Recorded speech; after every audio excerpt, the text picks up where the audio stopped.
4월 11일 저녁 설교입니다. 오늘 보실 말씀은 요한일서 2장 29절입니다. 요한일서 2장 29절 말씀, 신약성경 389쪽쯤에 있습니다. 요한일서 2장 29절 말씀 제가 봉독하겠습니다. 너희가 그가 의로우신 줄을 알면 의를 행하는 자마다 그에게서 난 줄을 알리라. 아멘. 기도드리시겠습니다. 하나님 아버지, 저희가 이 시간도 하나님의 말씀을 듣고자 합니다. 주님의 어떠하심을 통하여서 저희가 어떠해야 하는지를 알게 하여 주시옵소서. 오직 이 하나님의 말씀 앞에 저희를 낮추게 하여 주시옵시고, 오직 그 말씀에 정말 따라서 살아감이 정말 저희의 기쁨 되게 하여 주시옵시고, 정말 그것이 성도로서의 저희들의 삶의 기본적인 모습이 될 수 있도록 은혜를 베풀어 주시옵소서. 이 말씀을 통하여 주시는 그 모습을 통하여서, 그것이 저희에게 나타나는 것을 통하여서 좀 하나님의 백성들이 또 성도임이 저희에게서 나타날 수 있고 증명되어질 수 있도록 하여 주시옵소서. 예수님의 이름으로 기도드리옵나이다. 아멘. 적그리스도, 그러니까 예수님께서 그리스도이시다라는 사실을 부인하는 그 거짓 교사들의 존재와 또 그들의 가르침이 무엇인지를 알리고 경계시킨 사도 요한은 28절에서 지금까지의 말씀을 28절부터죠. 마무리를 합니다. 그 마무리는 그들의 가르침이 무엇인지 알았고 또 그것을 따른다는 것이 어떤 의미인지 또 어떻게 되는 것인지도 알았으니 그렇다면 이제 어떻게 해야 하는가에 대한 것이었습니다. 사도 요한은 그러니까 이제 그의 안에 거하라고 합니다. 사실 너무나도 당연한 것이지요. 참과 거짓이 무엇인지를 알았다면은 참된 것을 따른다라는 것은 너무나도 당연한 것입니다. 이를 다시 한번 분명히 하되 그것을 따름에 있어서 참된 가르침을 따르라고 한 것이 아니라 그의 안에, 그러니까 그리스도 대신 예수님 안에 거하라고 한 것을 우리는 생각할 필요가 있었지요. 오직 그분 안에서 살아가야 한다는 것입니다. 자신의 모든 삶이 오직 그분 안에서 이루어지는 것이어야 한다라는 그런 분명한 의식을 가지고서 살아가야 한다는 것입니다. 즉, 오직 예수님만으로 구원을 받는다 하는 사실을 분명히 하고 오직 예수 그리스도의 공로에 의지하여 살아가는 것, 주님께서 이루신 완전하신 구원 안에서 살아가는 것입니다. 성도의 삶이란 그 당시로 말하자면은 거짓 교사들이 말하는 것과 같은 어떤 특별한 지식, 그러니까 그것이 나를 구원으로 이끌어줄 것이라 여기고 그것을 추구하고 그렇게 얻은 그 지식이 나를 구원하였다는 의식을 가지고 그 지식을 의지하여 살아가는 것, 그 지식 안에서 하나님과 화평을 누린다는 착각 속에서 살아가는 삶이 되어서는 안 된다라는 것입니다. 오늘날로 말하자면은 예수님을 물론 믿고 의지하여 그분으로 말미암아 구원을 받았다는 의식이 있지만은, 그러나 그것만이 아니라 동시에 나의 행위, 나의 공로를 의지함도 같이 있다. 그래서는 안 된다는 것입니다. 나는 오늘도 하나님의 백성으로 하나님과 화평을 누리며 살아간다. 그런데 그렇게 할 수 있는 이유가 무엇인가? 내가 무언가를 했기 때문이다. 내가 말씀을 따랐기 때문이다. 내가 어떤 공로를 세웠기 때문이다가 되어서는 안 되는 것입니다. 내가 하나님을 위하여 했던 무언가, 내가 헌신했고 내가 얼마나 헌금했고 하는 그것이 하나님과의 관계를 보장하여 주는 것이 되어서 나를 안심시키는 이유가 되어서는 안 되는 것입니다. 그런 것 안에서 살아가서는 안 된다는 것이죠. 오직 예수 그리스도 안에서 그분의 공로로 말미암아 안심하며 하나님과의 화평을 누리는 그러한 믿음이 우리 안에 있어야 하는 것입니다.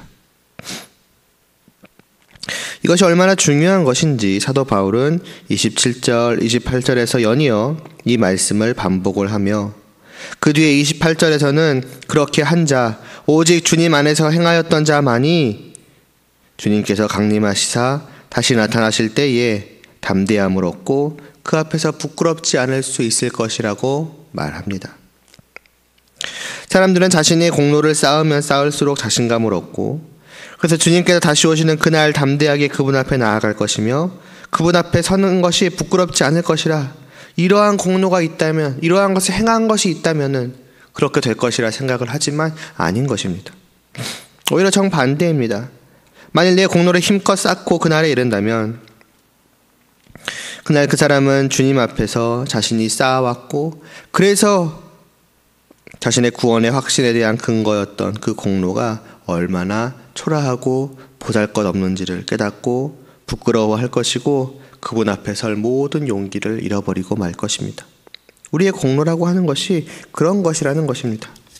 이 땅에서 여전히 불안하고 불완전하고 연약하고 죄악되기까지 한 우리가 무슨 온전한 공로를 조금이라도 쌓을 수 있겠습니까?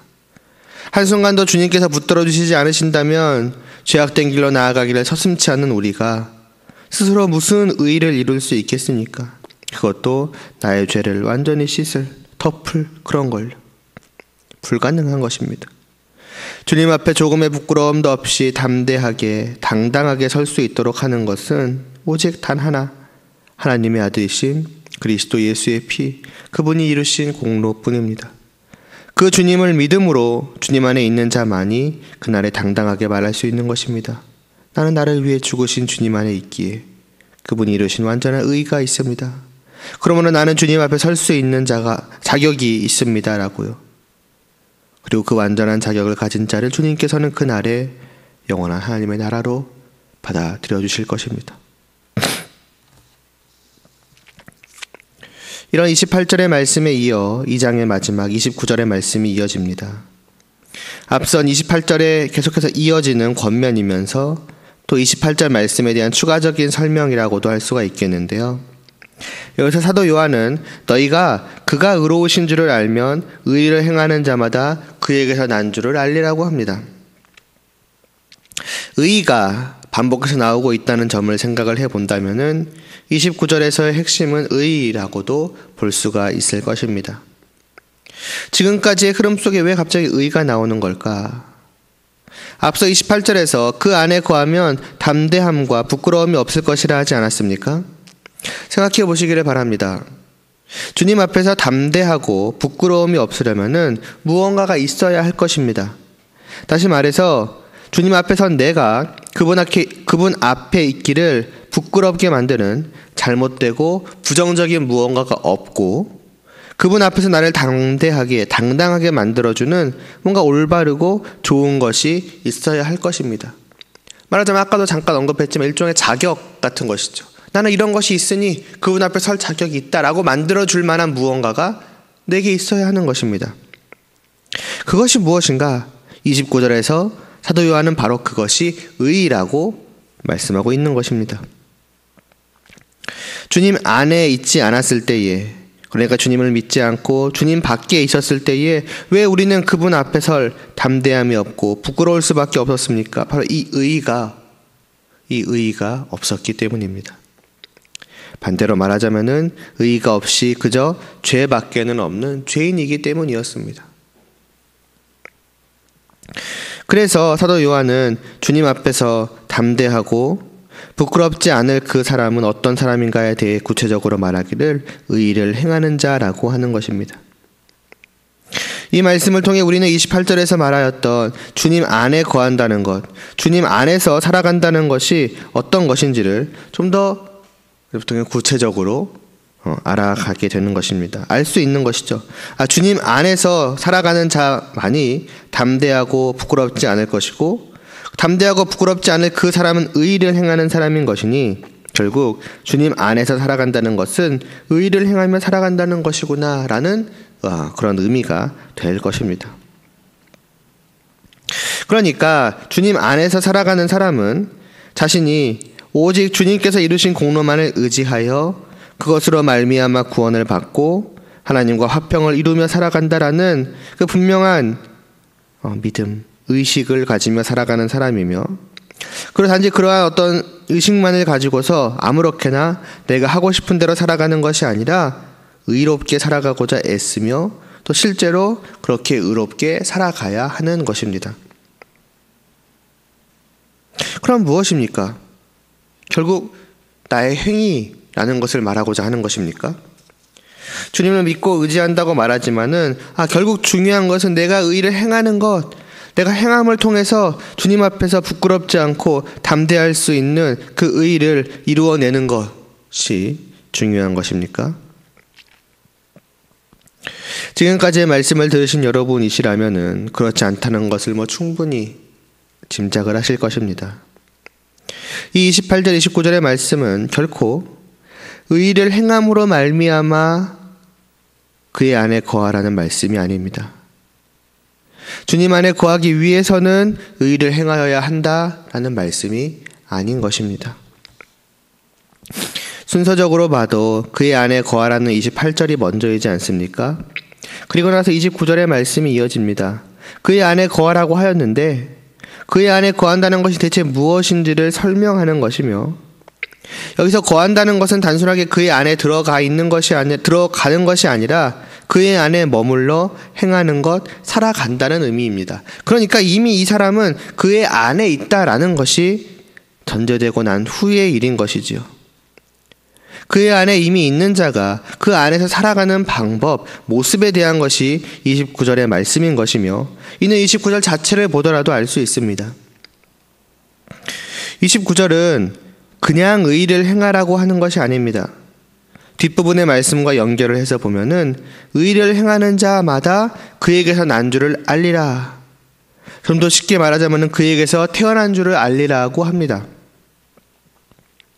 난 것과 행하는 것, 어느 쪽이 먼저이겠습니까? 당연히 난 것, 태어난 것이 먼저이고 행하는 것은 태어난 다음의 일입니다. 그러니까 29절만 보더라도 의를 행하라, 그리하면 그의 안에서 나게 될 것, 태어나게 될 것이라는 말씀일 수가 없는 것이지요. 그의 안에서 난 것이 먼저이고, 그렇게 그의 안에서 난 자라면 이제 태어났으니 살아가야겠지요. 어떻게 살아가야 하는가? 의를 행하며 살아가야 한다라는 말씀인 것입니다. 순서가 분명한 것이지요. 뒤바뀔 수가 없는 것입니다. 그렇다면 왜 그의 안에서 태어난 자는 의를 행하여야 하는 것입니까? 단지 부끄러움 없이 담대함을 갖는 것을 얻어내기 위해서가 아닙니다. 그렇게 하지 않으면은 부끄러울 수밖에 없고 담대할 수밖에 없기 때문에 그것은 본질적인 이유는 아닙니다. 29절 전체를 다시 한번 보면은 너희가 그가 의로우신 줄을 알면 의를 행하는 자마다 그에게서 난 줄을 알리라고 합니다. 먼저 그의 의로우심이 있습니다. 그러니까 예수 그리스도께서 의로우신 분이시다라는 사실이요. 그리고 의를 행하는 사람들이 있고, 그리고 의를 행하는 사람들은 이 예수 그리스도께서 태어났다라는 것을, 예수 그리스도로부터 태어났다라는 것을 알 것이라고 합니다. 왜 그렇습니까? 왜 의를 행하는 사람들은 예수 그리스도에게서 태어났다라는 사실을 알 수가 있는 것입니까? 왜 그를 볼 때에, 그가 의를 행하는 것을 볼 때에 저 사람은 예수 그리스도에게서 난 자구나라고 알 수 있는 것입니까? 제일 앞에서 말했듯이 그들을 낳으신 예수 그리스도께서 의로우신 분이시기 때문입니다. 예수님께서 의로우시기에 그로부터 태어난 자들도 의를 행할 것이라고 하는 것입니다. 무슨 말이겠습니까? 어떤 사자성어가 떠오르지 않습니까? 부전자전이라는 말이요.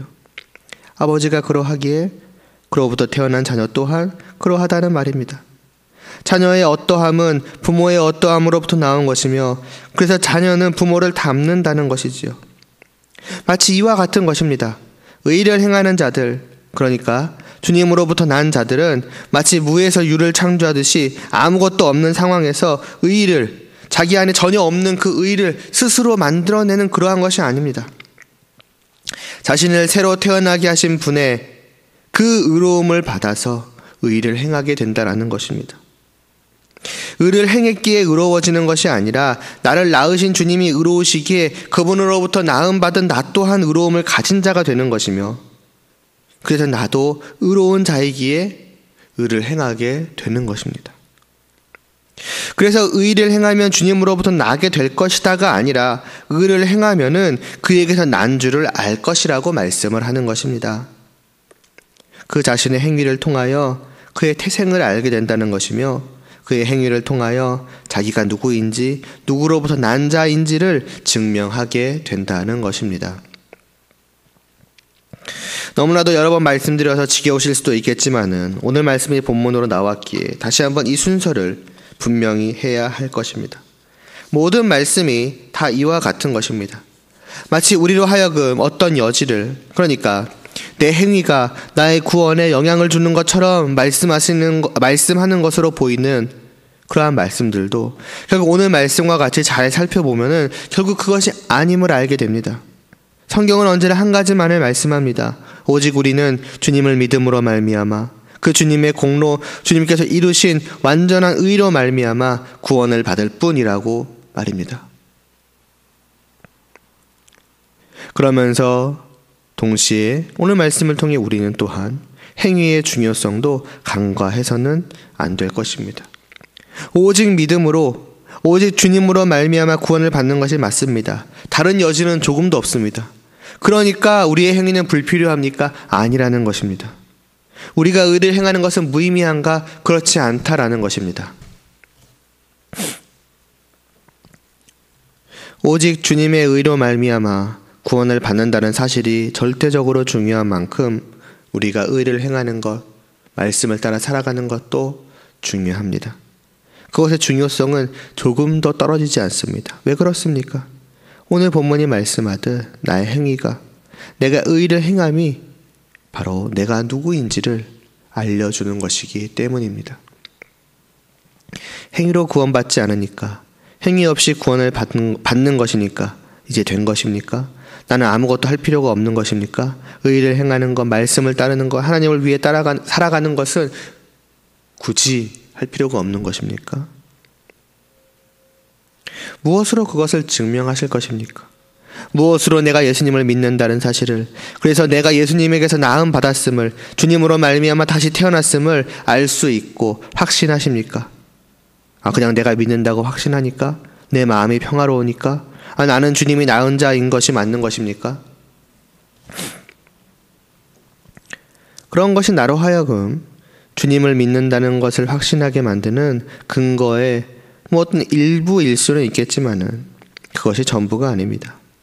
내가 정말 주님으로부터 난 자가 맞다면은 나는 주님을 따라 의로운 자일 것입니다.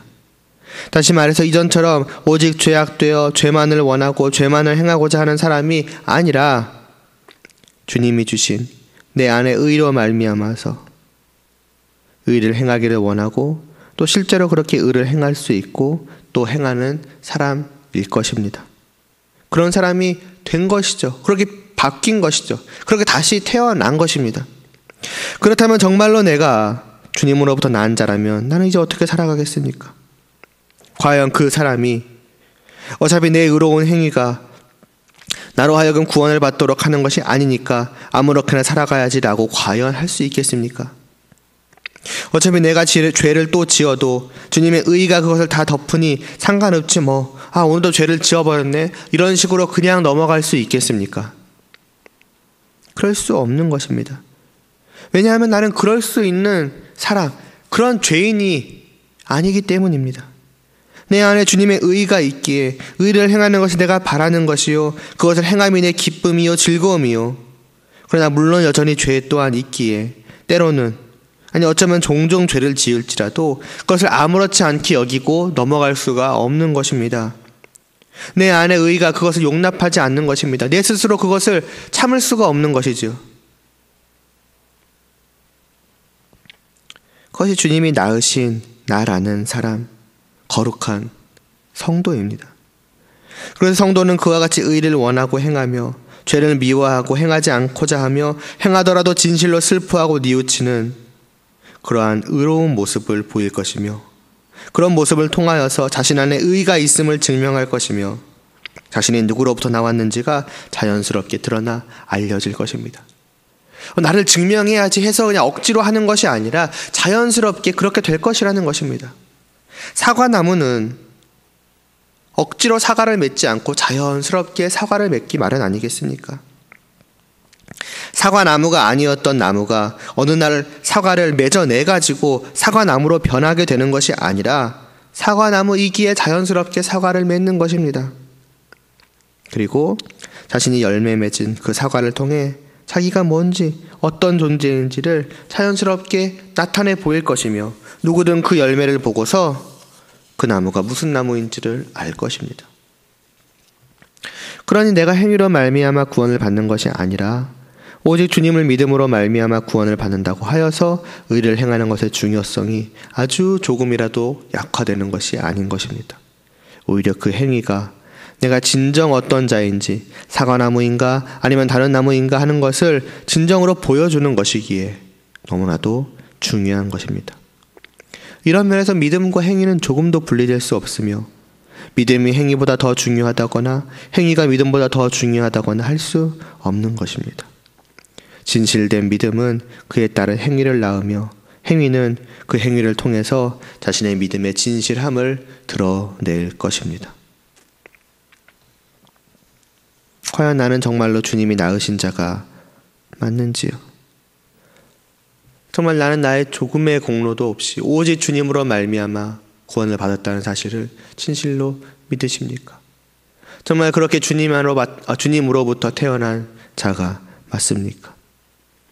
여러분이 믿는다고 하는, 여러분이 그 안에 거한다고 하는 그 예수님께서 의로우시다라는 사실을 분명히 아신다면 또한 여러분은 의를 행하고 있어야 할 것이며 또 그것을 통해서 자신이 정말로 주님께서 낳으신 자임이 자연스럽게 드러나고 있어야 할 것입니다. 주님의 그리스도 되심을 부인하는 거짓된 가르침에 미혹되지 말고 오직 주님 안에 거하시기를 바랍니다. 그분 안에서 여러분을 낳으신 주님을 따라 오직 의를 행하기에 힘쓰시기 바랍니다. 그러한 사람만이 그분이 다시 오시는 그날 그분 앞에 부끄럽지 않고 담대할 수 있는 성도입니다. 이것이 오직 믿음으로 오직 예수님으로 말미암아 구원을 받았음을 분명히 하는 성도입니다. 기도드리시겠습니다. 하나님 아버지, 오늘 말씀을 통하여서 우리에게 믿음과 행위는 조금 더 분리되는 것이 아니라는 것을 알게 하여 주시옵소서. 오직 주님을 믿음으로 말미암아 구원을 받습니다. 오직 주님의 공로만이, 주님의 의만이 나를 의롭게 만들어줍니다. 이것을 믿습니다. 그러나 그렇다고 이 사실이 나로 하여금 주님을 따라 의를 행하는 것에 있어서 정말 그것을 아무렇지 않게 여기는 것이 아님을 알게 하여 주시옵소서. 주님을 믿기에 오히려 더 의를 행하고자 하는 그것이 바로 성도의 모습임을 깨닫게 하여 주시옵시고 이 말씀을 따라 이러한 성도의 모습으로 우리가 살아가기에 정말 힘을 쓸 수 있도록 다 하여 주시옵소서. 그러면서도 우리의 공로로 여기지 않게 하여 주시옵시고 오직 주님의 의를 정말 힘입어 살아가는 오직 주님의 의만을 나의 유일한 공로로 여길 수 있는 그러한 자들, 그러한 참된 성도들 될 수 있게 하여 주시옵소서. 그래서 이 말씀 듣는 우리 모두가 이와 같이 함으로써 주님이 다시 오시는 그날 주님 앞에서 부끄럽지 않고 담대함을 얻을 수 있도록 하여 주시옵소서. 예수님의 이름으로 기도드리옵나이다. 아멘.